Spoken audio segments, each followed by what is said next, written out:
In this quick tutorial, I will show you how you can change the battery in your Kia Stinger key fob very easily at home. This device was used since 2018 all the way up to the newest model, and it takes one of these CR2032 batteries.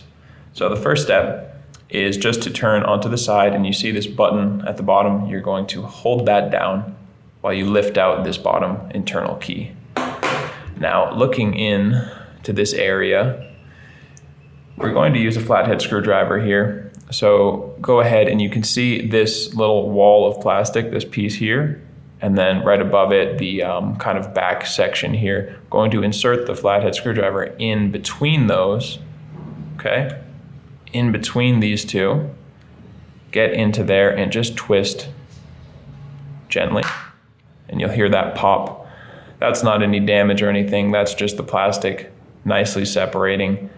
So turn like that, and now you can see we've started to open this up down the edge. And just to keep you from damaging anything, I'd say you want to work your way down the edge, just twisting until it comes off very nicely.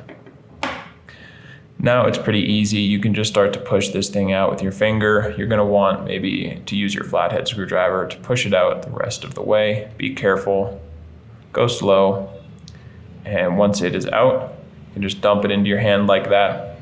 And you can see it's a CR2032 battery. Take a brand new one. When you're putting it back in, make sure this positive side with the battery text information goes up. And you're just going to slide it back into place until it goes all the way into that little piece of metal. And now we can just click this all back together. It's really easy. Snap it back together, check it, make sure all of your edges are nice and lined up, and then you can put your internal key back in, and you are all set and ready to go. I hope this video helped you out, and if it did, you can let us know in the comment section or give us a like. And if you ever need help changing the batteries for any of your key fobs, no matter what the make or model is, you can check out the rest of our tutorials here on YouTube or visit us at fobbattery.com.